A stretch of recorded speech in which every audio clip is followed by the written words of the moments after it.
What's going on, guys? This is Ryan with the RK Outpost, and I had to bust out this shirt again today because what Naughty Dog is doing, the way that they are using Joel still to emotionally manipulate you, after everything we have seen them do, all the ways they lied and deceived their fan base into thinking that Joel would be a big part of this game.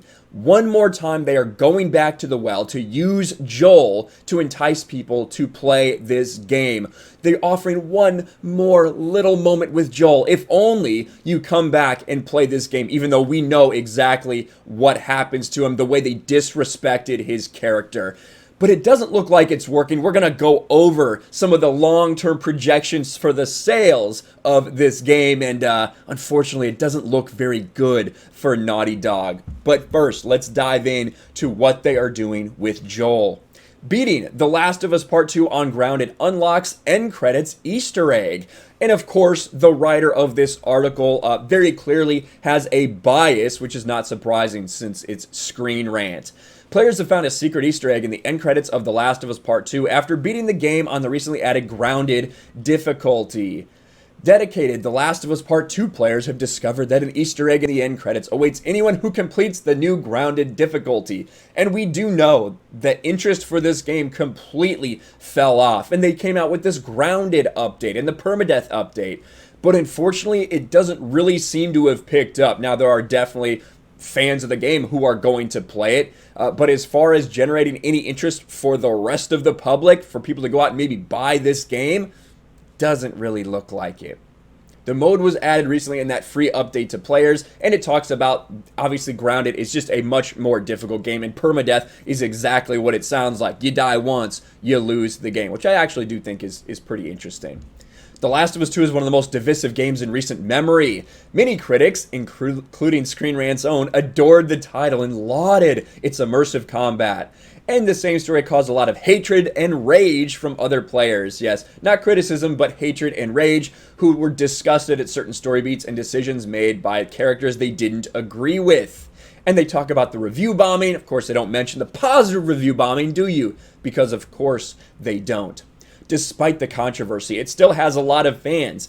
If it didn't, then it's unlikely someone would have already beaten the game on the Grounded difficulty and found the Easter egg. That's Screen Rant sense for you. It must have a ton of fans still, which I'm not going to disagree that it does have a lot of fans. There's a large portion of the fan base that did like the game. I just don't know if I would say the majority of the fan base. If it didn't, then it's unlikely someone would have already beaten the Grounded difficulty. So you have one person post something, and that means it has a lot of fans. Gotcha. All right. After playing the game all the way through on the wildly heightened difficulty mode, we saw this tweet. And I will go ahead and I'll play this a little bit for you so you guys can hear it.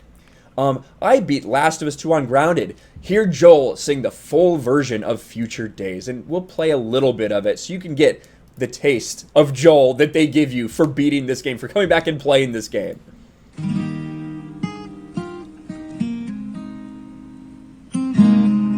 If I ever were to lose you, I'd surely lose myself.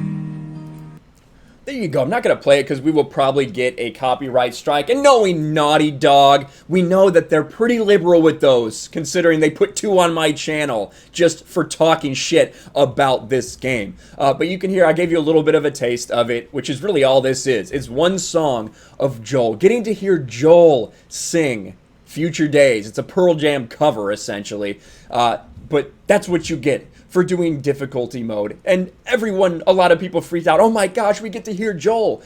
Because we know that Joel is one of the only reasons that people cared about this game, and Naughty Dog knew that. That's why. We'll take it back. It's been a long time since we've talked about this. But for those of you that don't know, Naughty Dog misled everyone in regards to The Last of Us Part 2. Literal false advertising. Not only just showing deceptively edited parts of a trailer. I mean, movies do that all the time. This, they used a different character model. They tried to make it look like you would be interacting with a current day Joel, when in fact, you weren't.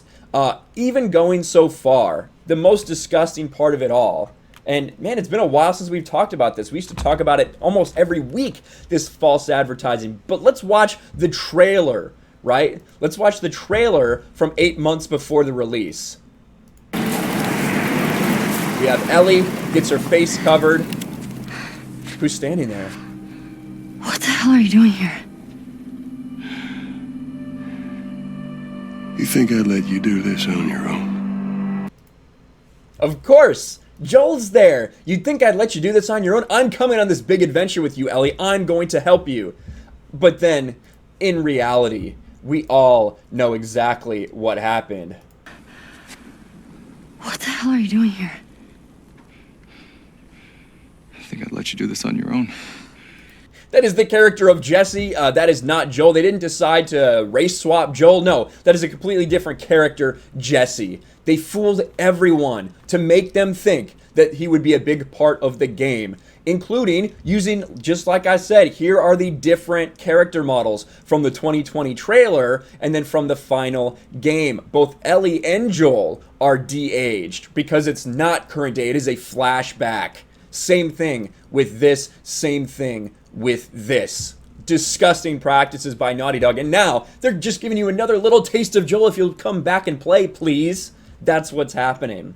Upon finding this news, another Twitter user pointed out that playing the game on any permadeath difficulty will result in Joel singing Through the Valley. And you do have that reply from here. This person, Irina. Congrats, there's also Through the Valley I heard when I did my permadeath run. So Naughty Dog using Joel yet again in order to get people to buy into this game. It's almost like you shouldn't have used him for some kind of shock value. Maybe you should have weaved him into this game a little better instead of disrespecting him in that way, just to make people go, oh, I'm shocked about this, right? That's what we all know that they should have done. But one of the questions people are asking are, will this help? Will this new grounded difficulty mode, is it just going to get a couple hardcore fans into it, or will it actually have any wider pull? Will it get more people invested in this game? Because we've shown you guys pictures all around the world of these things sitting on shelves. I've got another update from my employer at a Best Buy of exactly what's happening there, as well as a couple indications of what's going on everywhere. Now, someone posted this to just say how terribly it's doing in Asia compared to a release like Ghost of Tsushima, and you can see the stark contrast, especially in the drop-offs consistently over time. Like, it is now selling, it's not even finishing in the top 30 of games after 6 weeks, whereas Ghost of Tsushima is still doing really well, still selling tens of thousands of copies, while The Last of Us fell off completely. They talk about the rankings in Taiwan.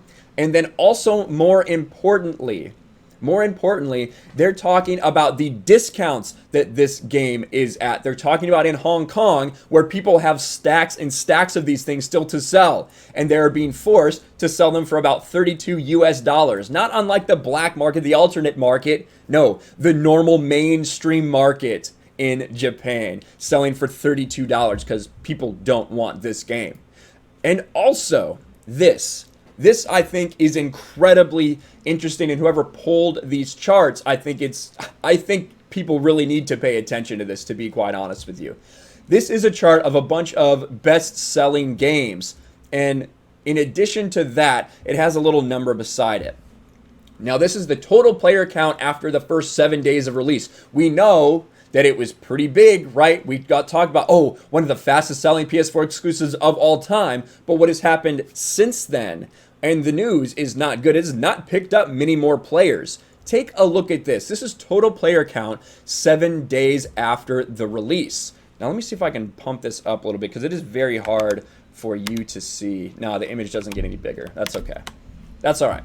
So I will just tell you what's here. Total player count 7 days after release. Last of Us Part 2. Just over 4 million, like we were told. Total player count 45 days after release. So that's an additional 38 days to pick up more players, right, after good word of mouth.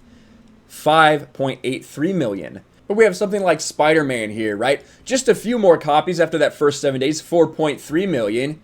But after 45 days, it goes up to 7.8 million.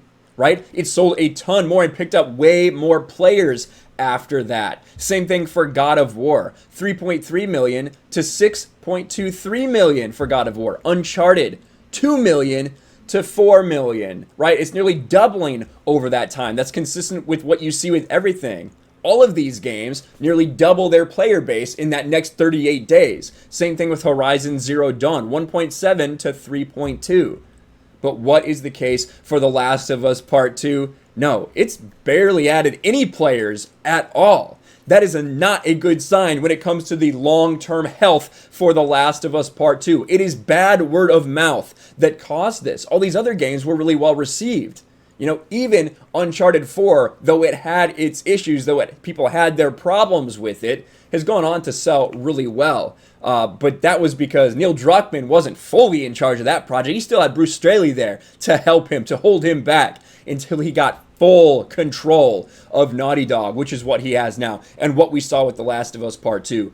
I do not anticipate that it will end up well for these games. You can even see in the charts how they steadily grow, how these games steadily grow up to that 45-day point, whereas The Last of Us 2, not the same case. It had a big spike in the beginning and then very slow growth because, again, bad word of mouth has destroyed this game. And then I did want to share with you guys, I did want to share one specific thing, a specific story, right? This is just one Best Buy, but I talked to you about somebody I knew at a Best Buy who said they only sold 6 copies of The Last of Us 2 during the month of July. Well, since that update, that was the beginning of August, they have not sold a single copy of The Last of Us 2. They still have 104 copies sitting there in the back and in the shelves for people to see because no one's interested in this game anymore. You tried to trick everybody. It worked for a little while, but then once the truth was revealed, Neil Druckmann, Naughty Dog, it did not fly. This game is going to continue to sink sales-wise, while great games like Ghost of Tsushima is going to continue to rise. If you do want a fuck Naughty Dog shirt, I will put the link in the pinned comment below, just like I always do on these videos. Make sure you smash the like button, subscribe to the channel, ring the bell for notifications, share this video out there, and I'll talk to you later. Thanks for watching, everyone, and a huge shout out to my patrons. I appreciate you guys so much. Want to follow me on Twitter or Instagram? Check out the description below. You'll find links to my P.O. box and my Patreon as well. And I'll talk to you guys later.